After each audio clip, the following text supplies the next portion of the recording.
சிறகடிக்க ஆசை சீரியலில் இனி என்ன நடக்க போகுது அப்படின்னு தான் பார்க்க போகிறோம். இங்கே வீட்டில் எல்லாரையும் ஒன்று சேர்த்து வச்சுட்டு ரொம்ப சந்தோஷமாக அண்ணாமலைகிட்ட சொல்கிறாங்க. அண்ணாமலை, ரோகிணிக்கிட்ட விஜயா பேச மாட்டேங்கா. சரி, அது காலப்போக்கில் சரியாயிரும். நானும் அங்கே போய் தானே ஆகணும், நான் கிளம்புறேன் அப்படிங்கிறாங்கம்மா.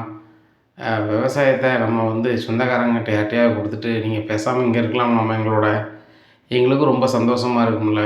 வீடெலாம் எப்படி ஒரு சில நிலைகள் ஏற்படும் போது நீங்கள் இருந்தால் கொஞ்சம் நல்லாவே இருக்கலாம் அப்படிங்கும்போது அண்ணாமலை, எனக்கும் அதுக்கு ஆசை தான், இங்கேயே இருக்கலாம், வைக்கலாம், உங்களோட இருக்கலாம்னு சொல்லிட்டு முத்து மீனாவும் என்னை ரொம்பவே நல்லா பார்த்துப்பாங்க. என் பேத்தி மீனா என்னைய பொன் மாதிரி தாங்குவா என்ன.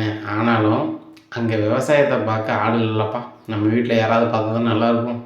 நம்ம ஒரு ஆள்கிட்ட வேலையை சொல்லிட்டோம்னா பக்கத்துலேயே இருக்கணும், அப்போ தான் நல்லாயிருக்கும். விவசாயத்தை பொறுத்த மட்டும் அவனுக்கு தெரியாது ஒன்றும் இல்லை.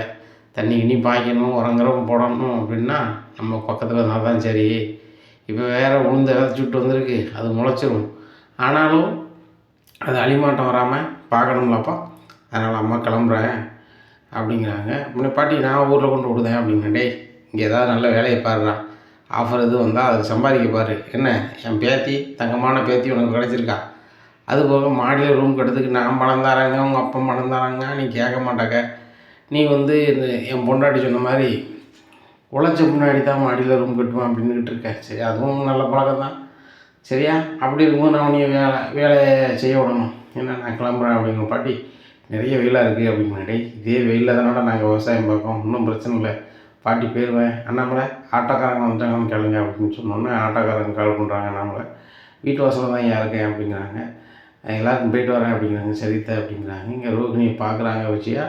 ரோகிணிக்கு ரொம்பவே கஷ்டமாக இருக்குது. ஆண்டிகிட்ட மறுபடியும் பையை பேசி பார்ப்போமான்னு சொல்லிட்டு, ஆண்டி அப்படிங்கிறாங்க, தயவு செய்து எதுவும் பேசிடாத, என்ன வேறு ஏதாவது போய் சொல்ல போறியா சொல்லு அப்படிங்கிறாங்க. ஒன்றும் இல்லைத்த அப்படிங்கிறாங்க. எங்கள் அத்தை சொல்லிட்டு போனதை கேட்டல, ஒழுங்கு மரியாதையாக என்ன செய்ய, மீனா கூட சேர்ந்து நீனும் சமைக்கிற.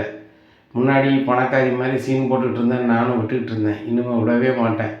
அந்த சுருதி மட்டும்தான் அவள் என்ன செஞ்சாலும் அதை செஞ்சிட்ருப்பாள். ஆனால் நீங்கள் 2 பேரும் சமைச்சே ஆகணும் அப்படிங்கும்போது மீனா சொல்கிறாங்க, இல்லத்தை நானே பார்த்துக்கிறேன் அப்படிங்க. ஏய், நீ என்ன சொல்கிறது, என் வீட்டில் நான் சொல்கிறது தான். ரோகிணி, மீனா சமைச்சான்னா நீ குழம்பு வை, என்ன அவள் குழம்பு வச்சானா நீ எதையாவது பண்ணு, சோறை ஏதாவது இல்லைன்னா நல்லா இருக்காது அப்படிங்கிறாங்க. சரியத்தை அப்படிங்கிறாங்க. உடனே மொன்னா சொல்கிறாங்கம்மா, ரோகிணி சமைச்சாலும் சாப்பிடாது, நான் சாப்பிடவே மாட்டேன், மீனாவை சமைக்க சொல்லுங்கள் அப்படிங்கிறாங்க. மீனா, நீ ஒழுங்காக அப்படிங்கிறாங்க. அத்தை, அதான் நான் தானே அதான் சொன்னேன் அப்படிங்கிறாங்க.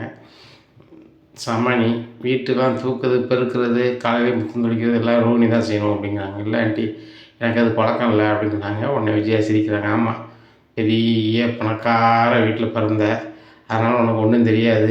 500 1000 பேர் வேலை பார்ப்பாங்க, எல்லாமே வீட்டில் செஞ்சுட்டு தான் செய்வேன். நீ கஷ்டப்பட்ட வீட்டில் தான் நினைஞ்சிருப்ப, விறகடுப்பில் பொங்கியிருப்ப, முத்தம் நினைஞ்சிருப்ப, துளைச்சிருப்ப, ஒழுங்காக வேலையை பாரு அப்படின்னு சொல்லிட்டு போயிடுறாங்க. இங்கே ரோகிணிக்கு ரொம்ப கஷ்டமாயிடுது, ரொம்பவே இருக்காங்க.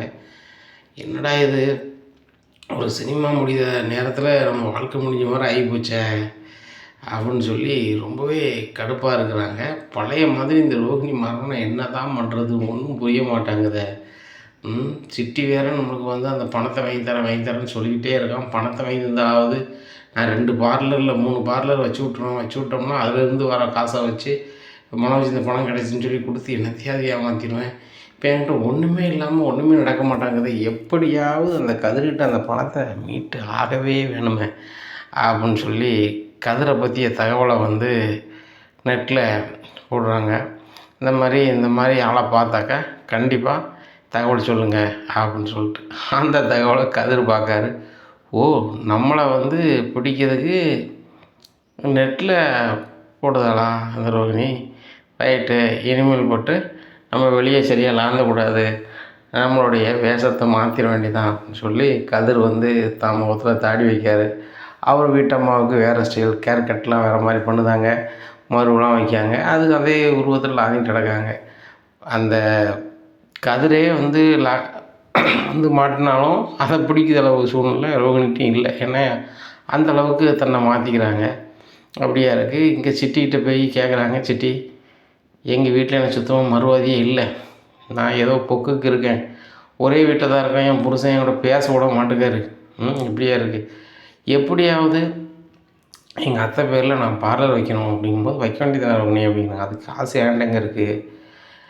கண்டிப்பாக அந்த 30,00,000 மீட்னா நான் 10,00,000 அஞ்சுக்கு ஒரு 3 பார்லர் வச்சு 3 பார்லருக்கும் எங்கள் ஆன்ட்டி பேரை வச்சு எங்கள் ஆன்ட்டியை வச்சு அந்த பார்லரை திறக்க வச்சுருவேன். அவங்களே வரலன்னா கூட பார்வதி ஆண்டின்னு ஒரு அவங்க ஃப்ரெண்ட் இருக்காங்க, அவங்க மூலமாக வர வச்சு அது பண்ணிடுவேன். எனக்கு அந்த 30,00,000 எப்படியாவது அவசியமாக தேவைப்படுது அப்படிங்கும்போது, நம்ம கையிலேயே இருக்கு ரோகிணி அப்படிங்கும்போது, எப்படியாவது அவனை பிடிங்க. அதிகாரிகள்கிட்ட சொன்னால் அவங்க பிடிச்சி தருவாங்க. அதிகாரிகள் பிடிச்சா கண்டிப்பாக பணம் வந்து எங்கள் மாமாட்டையும் முத்துட்டையும் போயிடும். முத்துட்டையும் எங்கள் மாமாட்டையே பணம் போனால் அதை நாங்கள் யூஸ் பண்ண முடியாதுன்னு நினச்சி தான் நானும் மனோஜ் வந்து உங்கள்கிட்ட கொடுத்தோம் அப்படிங்கிறாங்க. இங்கே பாருங்கள் ரோகிணி, அதுக்கெலாம் இப்போ வாய்ப்பு கம்மி. நீங்கள் வேறு ஆர்வ கோளாறுல நெட்டில் அவன் ஃபோட்டோவோட போட்டிருக்கீங்க. இதை அவனே பார்த்துருந்தாங்கன்னா கண்டிப்பாக வந்து மாறு வேஷத்தில் அணிஞ்சிட்டே இருப்பான் அப்படிங்கும்போது, இது உங்களுக்கு எப்படி தெரியும் அப்படிங்கிறாங்க. நானும் அவங்களோட சேர்ந்தது தானே இதுக்கு முன்னாடி யார் நினச்சுவேன்னு தெரியாதா? அதெல்லாம் இன்னும் அவனை பிடிக்க வாய்ப்பே இல்லை. நான் நாசுக்கு அங்கங்கே சொல்லி வச்சுருந்தேன் அப்படிங்கும்போது, என்ன சிட்டி சொல்லி வச்சுருந்தேன்னு சொல்லுவீங்க. இந்த மெட்ராஸுக்குள்ளே வடக்கி இன்றைக்கி நாந்திட்டு இருந்தான். அப்போவும் உங்களால் பிடிக்க முடியல, இனிமேங்க பிடிக்க போகிறீங்க அப்படிங்கிறாங்க. ரோகிணி பாருங்கள், ஒரு கதையை நமக்கு செய்யணும்னா அதை தேவை நம்பிக்கை தான். நம்பிக்கையில் தான் ஒன்றும் செய்ய முடியாது. நீங்கள் மொத்த பிளானையும் க்ளோஸ் பண்ணிட்டீங்க. இன்னும் ஒன்றும் பண்ண முடியாது ரோகிணி. பணங்கிறது கிடைக்க உங்களுக்கு வாய்ப்பே இல்லை. நீங்கள் பேசாமல் உங்கள் மாமியார்ட்ட நல்ல பேர் வந்ததுக்கு வேறு எதுவும் வழி வாய்ப்பு இருக்கான்னு பாருங்கள். உங்களுக்கு மசாஜ்லேருந்து எல்லாமே பண்ண தெரியும். உங்கள் மாமியார் அப்படி பண்ணி குசி கொடுத்து பாருங்கள். உங்களுக்கு தான் பார்லரில் வேலை இருக்கு அப்படிங்கிறாங்க. அங்கேயும் வேலை நிப்பாட்டாங்க. இப்போ எனக்கு என்ன செய்யணும்னு தெரில அப்படிங்கும்போது, ரோகிணி உனக்கு சொல்லுதும் தப்பாக நினச்சிக்காதீங்க. என் ஆஃபீஸில் வந்து கணக்கு பார்க்குற வேலை இருக்குது. மாதம் 25,000 அந்த சத்யாவை கொடுத்துட்ருந்தேன். ஒழுங்காக பார்த்து சொல்லிக்கிட்டு இருந்தான். நான் இப்போ 30,000 உங்களுக்கு தரேன். மாதம் நீங்கள் வந்து கணக்கு மட்டும் பார்த்தா போதும். நீங்கள் தான் படிச்சிருக்கீங்களா அப்படிங்கும்போது ரோகிணி சொல்கிறாங்க, அது சரியாக வராது அப்படிங்கிறாங்க. ஏன் ரோகிணி சரியாக வராது? நீங்கள் வந்து ஒரு மாஸ்க்கு போட்டுக்கோங்க, வந்து வேலையை பாருங்கள். வேலையை பார்த்து என் கணக்கு வழக்கெல்லாம் எழுதி வச்சுட்டு போங்க, முடிஞ்சே போச்சு அப்படிங்கும்போது, அப்படியா சிட்டி சொல்கிறீங்க? மாதம் 30 கரெக்டாக தந்துடுவீங்களா அப்படிங்கிறாங்க. கண்டிப்பாக தந்துடுவேன். அது போக நீங்கள் வந்து எக்ஸ்ட்ரா வேலை பார்த்தீங்கன்னா அதுக்கு நான் பணம் தனியாக தந்துடுவேன். மாதம் எப்படினாலும் உங்களுக்கு ஒரு 50 கிடைக்கிற மாதிரி பண்ணுறேன் அப்படிங்கிறாங்க. சரி சிட்டி, அப்போ நான் எப்போத்துலேருந்து வேலைக்கு வரணும் அப்படிங்கிறாங்க. இப்போத்துலேருந்தே இருங்க அப்படின்னு சொல்லிட்டு இருக்கிறாங்க. ஒரு மாதத்துக்கு வேண்டிட்டு வாங்கிறாங்க. மாதத்துக்கு போட்டு உட்காந்துக்கிறாங்க. இங்கே ரோகிணியை வேலையை விட்டு நிப்பாட்டின விஷயம் முத்துக்கு அந்த ஓனர் மூலமாக தெரிய வருது. ஏன்னா அவங்களுக்கு ஒரு ஆஃபர் போகிறாங்க. அந்த ரோகிணின்னு சொல்லி அந்த பொண்ணை வந்து பார்லர் விட்டு நிப்பாட்டேன்ப்பா, அது எதோ உங்கள் சொந்தக்கார பொண்ணு தானப்பா சொன்னேன் அப்படிங்கிறாங்க. ஆமாம், எப்போ நிப்பாட்டினீங்க அப்படிங்கிறாங்க. நான் நிப்பாட்டி 2-3 நாள் ஆச்சுப்பா, பார்லருக்கே வரலை. அது போக அந்த பிள்ளை தான் கணக்கு வழக்கெல்லாம் பார்த்துக்கிட்டு இருந்துச்சு. கணக்கு வழக்கு ஒழுங்காக தர்றதே இல்லை. 20 ரூபா 30 ரூபா மாதம் ஆட்டையை போட்டுக்கிட்டே இருந்துச்சு. நானும் சரி ரைட்டு நம்மகிட்ட வேலை பார்க்கு, அது பார்லர் வச்சு இடத்த நம்ம வாங்கியிருக்கோம், சரி கொஞ்சம் செலவு விட்டுட்டேன். ஆனால் ரொம்ப ஓவராக ஆட்டையை போட்டுக்கிட்டே இருந்துச்சு. லீவும் அதிகமாக போட்டுச்சு. சரி ரைட்டு, இதுதான் நம்மளுக்கு ஒரு வாய்ப்புன்னு சொல்லி அந்த இடத்துல வேறு ஆளை கொண்டு வந்துட்டோம்பா அப்படிங்கிறாங்க. அப்படியா அப்படின்னு சொல்லிட்டு நினைக்கிறாங்க. இங்கே தினமும் பார்லரம்மா வீட்டில் வேலைக்கு போகிற மாதிரியே சீனை போட்டு போயிட்டே இருக்காங்க. அப்போ அண்ணாமலைட்ட பையன் முத்து சொல்கிறாரு, எப்பா நான் ஒன்று சொல்லணும்பா அப்படிங்கிறாங்க. சொல்லுடா அப்படிங்கிறாங்க. பார்லரம்மா சொந்த பார்லர் வைக்கணும்னு உனக்கு எனக்கும் தெரியும்பா அப்படிங்கிறாங்க. அம்மா தெரிஞ்ச விஷயந்தான், இதை யார்ட்டையும் சொல்லிடாதா அப்படிங்கிறேன். நான் யார்ட்டையும் சொல்லப்பா. ஆனால் அந்த பார்லர் விட்டு இந்த பொண்ணை வேலையை விட்டு நிப்பாட்டாங்களாம். ஓனருக்கு நான் ஆஃபருக்கு போனேன், அவங்க சொன்னாங்க அப்படிங்கிறாங்க. என்னடா சொல்கிறேன்? அப்போ தினம் பார்லர் வேலைக்கு போகிறேன்னு சொல்லி இந்த பிள்ளை போகுது அப்படிங்கிற. அதான் தெரிலப்பா, இதில் எதுவும் பொய் இருக்கான்னு எனக்கு புரியலப்பா அப்படிங்கும்போது, டேய் முத்து, அந்த விஷயம் கண்டிப்பாக தெரிஞ்சுன்னா விஜயா சுத்தமாக பேச மாட்டா. விஜயா சொன்னால இன்னுமே இந்த வீட்டில் ஏதாவது இந்த ரோகிணி மூலமாக ஏதாவது ஆச்சுன்னா நான் கொண்டு வந்து பொண்ணால நான் தான் ஏதாவது பண்ணணும், நான் தான் நாட்டுக்கு நிற்கணும் அப்படின்ற மாதிரி பேசுதா. அது லாய்க்கப்படாது. அதனால் இது எப்படியாவது நம்ம தெரிஞ்சுக்கிட்டு ரோகிணி நாசுக்காக பேசணும்டா அப்படிங்கிறாங்க. உடனே சரிப்பா நாளைக்கு தெரிஞ்சுக்கலாம் அப்படின்னு சொல்லிட்டு மீனாட்ட சொல்கிறாங்க. மீனா, நாளைக்கு ரோகிணியை பற்றி உண்மையை உங்களுக்கு தெரிய வரணும் அப்படிங்க. ஏங்க அவங்க தான் சொல்லிட்டாங்களே எல்லாமே, விடுங்க, நான் இதுதான் தப்பு செஞ்சேன், இந்த மாதிரி எதுவும் செய்ய மாட்டேன்னு சொல்லிட்டாங்க, அப்புறம் என்னத்தை தெரிஞ்சுக்க போகிறீங்க அப்படிங்கிறாங்க. மீனா, பார்லர் அம்மா சொந்தம் பார்லர் வைக்கல அப்படிங்கிறாங்க. ஏங்க அவங்க ஒரு பொய் சொன்னாங்கன்னா நீங்கள் அடுத்தாப்புல சந்தேகப்படாதாங்க அப்படிங்கிறாங்க. மீனா, உண்மையை தான் சொல்லுதேன், இவ்வளோ வெள்ளவந்தியாக இருக்காத. பார்லர் அம்மா விற்று 9 மாதத்துக்கு மேலே ஆகிப்போச்சு. என்ன இப்போ அந்த பார்லர்லேயும் அவங்க வேலை பார்க்கல. அந்த பார்லர்லேருந்து வேலையை விட்டு நிப்பாட்டாங்களாம். அந்த ஓனர் என்கிட்ட சொன்னாங்க. ஏன்னா இப்போ தினமும் பார்லர் போகிறேன்னு சொல்லி உங்கள்கிட்ட சாப்பாடு வாங்கிட்டு போகுது. எங்கே தான் போகுது, ஏது தான் போகுதுன்னு தெரிலனா கரெக்டாக எதுக்கு போகுது என்னென்னு பார்க்கணும் அப்படிங்கிறாங்க. முத்து மீனாவும் ஃப்ரெண்டு காரை வாங்கிக்கிட்டு ரோகிணி பின்னாடியே போகிறாங்க. வித்யா வந்து நாள் வந்து வேலையில் கொண்டு சிட்டி ஆஃபீஸில் கொண்டு விடுதாங்க. விடும்போது சொல்லுதாங்க, இவன் கொஞ்சம் வில்லங்கமான ஆள், இவன்கிட்ட போய் வேலை பார்க்கணும் ஏடி, நீ தான் படிச்சிருக்கே, பேசாமல் நான் ஒரு வேலை ரெடி பண்ணி தரேன், அங்கே போனால் கேட்க மாட்டேறேன், இவன் நிறைய சம்பளம் தரான்னு போகிறேன், சரி பார்த்துக்கோ அப்படின்னு சொல்லி இறக்கி விட்டு போகிறாங்க. இங்கே காரை திரும்பி பார்க்காங்க ரோகிணி. அது முத்து கார் இல்லை, முத்து கார் நம்பர் வண்டி வேறு, இது வேறு வண்டி, இது வேறு ஒரு ஆள் வண்டி வாங்கியிருக்காங்க. உள்ளே போயிருந்தாங்க. சிட்டி ஆஃபீஸுக்கு எங்கே போகிறா அப்படிங்கும்போது, எங்க இன்னும் அந்த சிட்டிகிட்ட இந்த ரோகிணி பிள்ளை வட்டிக்கு தான் வாங்கிட்டு இருக்கா, என்ன கதைக்குங்க வாங்கியிருக்கோம் அப்படிங்கும்போது, மீனா எனக்கு என்ன தெரியும், பார்லரும் இல்லை, ஒரு வேளை பார்லர் வைக்கிறதுக்கு வட்டி பணம் வாங்க போதான்னு தெரியல அப்படின்னு சொல்லிட்டு இருந்துகிட்டே இருக்காங்க. அப்போ சத்யாவுக்கு முத்து கால் பண்ணாட்டே, சத்யா, ரோகிணி வந்து சிட்டி ஆஃபீஸுக்குள்ளே போனால் வரவே இல்லை, அது என்ன ஆகுது ஏதாவது நமக்கு தெரியணும் அப்படிங்கிறாங்க.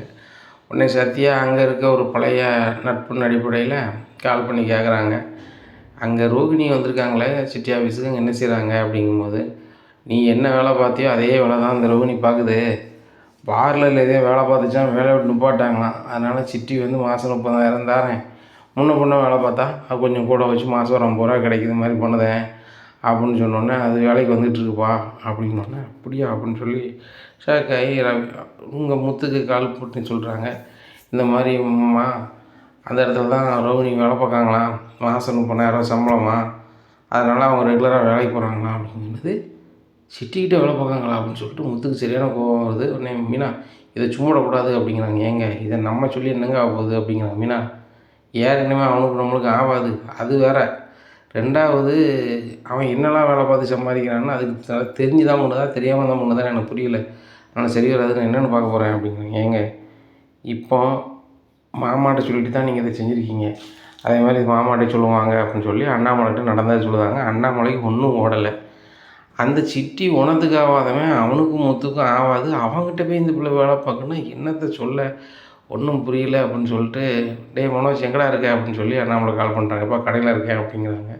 நான் கடைக்கு வரேன் அப்படின்னு சொல்லும்போது, முத்து காரை வந்து கடைக்கு விடு அப்படின்னோடனே, முத்து நீ வெளியில் நில்லு அப்படின்னு சொல்லி அண்ணாமலை வந்து மனோஜை பேச போகிறாங்க. டேய் மனோஜ், எவ்வளோ நாள்டா வெயிட் பண்ணிகிட்ருப்பேன் அப்படிங்கிறாங்க. நான் என்னப்பா வெயிட் பண்ணேன் அப்படிங்க, ரோஹினிகிட்ட பேச வேண்டியதானே அப்படிங்கிறாங்க. இல்லைப்பா, அவள் போய் சொல்லிட்டாள் அப்பாவிட்ட, நான் பேசணும்னு பிடிக்கல வைக்கல, அது போக அம்மா இனி பேசக்கூடாதுன்னு சொல்லிட்டாங்க அப்படிங்கிறாங்க. டேய் அதெல்லாம் வேண்டாம், ரோஹினி நம்ம பார்லருக்கெலாம் போவாண்டா அப்படிங்கிறாங்க. ஏங்க எப்பா அவள் சொந்த பார்லர் வச்சு நடத்திட்டுருக்கா, நடத்தி போகிறா அப்படிங்கும்போது, டேய் நான் சொல்லுதேன், நீ கோவம் எதுவும் போடாத, சொந்த பார்லர் இல்லை என்ன, அந்த பிள்ளை வந்து இன்னொரு இடத்துல வேலை தான் பார்க்குது அப்படிங்கும்போது மேலும் ஷாக் ஆகிடுது, இதுவும் போய் சொல்லியிருக்காளா அப்படின்னு சொல்லி சரியான வகையில் உடனே எங்கள் அம்மாவுக்கு ஃபோன் பண்ணி, அம்மா இந்த மாதிரி ரோஹினி பார்லர் எடுத்துருக்கலாம், அப்பாவே வந்து சொல்லுதாங்க அப்படிங்கும்போதே, முத்து தானே இல்லாத போலாதான் சொல்லியிருப்பான், நம்மளா விசாரிப்போம் அப்படிங்கிறாங்க. நீ அப்பா மட்டும் ஆசைக்க வீட்டுக்கு அனுப்பிவிடு அப்படிங்கிறாங்க. அண்ணாமலை அனுப்பிவிட்டுதாங்க.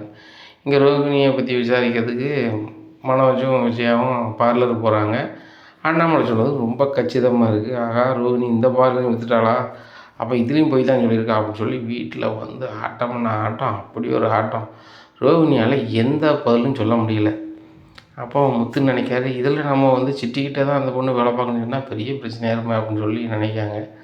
அப்போ முத்து பேச்ச ரெடி பண்ணதாரு, இந்த மாதிரி மனோஜ் தான் சொந்தமாக கடை வச்சுருக்கானே, ரோஹினி வேலைக்கு போகணும் என்ன இருக்குது, பேசாமல் அந்த ரெண்டு பேரும் சேர்ந்து கடையை நடத்த வேண்டியதானே, லாபத்தில் கொண்டு வர வேண்டியதானே அப்படி இப்படிங்கடே, அது என் பையன் கடை என் புருஷன் பணத்தில் ஆரம்பிக்கப்பட்டது, அந்த ரோஹினி பணத்தில் ஆரம்பிக்கப்பட்டது கிடையாது, அதனால் இதெல்லாம் பேசாத வைக்காத அப்படிங்கிறாங்க. மனோஜ் கடையை ரோஹினி பார்த்துட்டா வேற எங்கே வேலைக்கு போகணும் அப்படி இப்படின்னுட்டுருக்காங்க. அப்போ வந்து ரோஹினி சொல்லுதாங்க, முத்து இதெல்லாம் உங்களுக்கு தேவையில்லாத வேலை, நான் பார்லர் வேலைக்கு போகிறேன், உங்களுக்கு நீங்கள் எதுக்கு எனக்கு சப்போர்ட் பண்ணிகிட்ருக்கீங்க அப்படி இப்படின்னு தேவையில்லாமல் சப்போர்ட் பண்ணுறீங்க, சப்போர்ட் பண்ண மாதிரி பண்ணிவிட்டு என்னைய வந்து கஷ்டப்படுறதுக்கு ஏதாவது பண்ணுவீங்க தானே, அந்த புத்தி தானே உங்களுக்கு இருக்கும், மீனாவுக்கு இருக்குது அப்படிங்கும்போது மீனா சொல்கிறாங்க, ரோஹினி என்ன பேசிகிட்ருக்கீங்க, நீங்கள் நல்லா இருக்குன்னு சொல்லி தான் அவர் பேசிகிட்ருக்காரு, நீங்கள் எங்களுக்கு எதிராக பேசிகிட்ருக்கீங்க அப்படிங்கும்போது, உங்கள் நல்ல நம்ம எனக்கு தேவையில்ல மீனா, நான் அவன் வாழ்க்கையை பார்த்துக்குவேன் அப்படிங்கும்போது, அந்த நேரத்தில் ரவி கால் பண்ணுறாப்பா, கிளம்பி வந்துட்டுருக்கேன்ப்பா அப்படிங்கிறாங்க. உடனே சரி சரி வாடா அப்படிங்கிறப்ப ஒரு சந்தோஷமான செய்திப்பா அப்படிங்கிறாங்க. என்ன அப்படிங்கிறாங்க, போன இடத்துல திடீர்னு வந்து சுருதி மயங்கிட்டாப்பா, என்னடா சொல்கிற அப்படிங்கிறாங்க. ஆமாப்பா, ஆஸ்பத்திரியில் போய் செக் பண்ணி பார்த்தோம், மாசமாக இருக்குன்னு சொல்லிட்டாங்க, அதனால் வீட்டுக்கு வந்துட்டுருக்கேன்ப்பா, பக்கத்தில் வந்துட்டேன்ப்பா அப்படிங்கும்போது, டே ரொம்ப சந்தோஷம்டா, மீனா ரொம்ப சந்தோஷமான செய்தி, விஜயா அப்படிங்கிறாங்க. உடனே விஜயா என்னாச்சு அப்படிங்கிறாங்க. நம்ம இப்போவும் விருத்தியாக இருக்குது, நான் எங்கள் அம்மாவுக்கு உடனே ஃபோன் பண்ணணும் அப்படின்னு சொல்லிட்டு நேராக அண்ணாமலை வந்து அவங்க அம்மா கால் பண்ணுறாங்க. ஏம்மா ரவி பஞ்சாதி வந்து புல்லுண்டாயிருக்கா அப்படின்னோடனே பயங்கரமான சந்தோஷம். கடைக்குட்டி போய் முதல்ல நம்ம வீட்டுக்கு சந்தங்கத்தி கொண்டு வந்திருக்கானா அப்படின்னு சொல்லி அவங்களுக்கு பயங்கர சந்தோஷம்.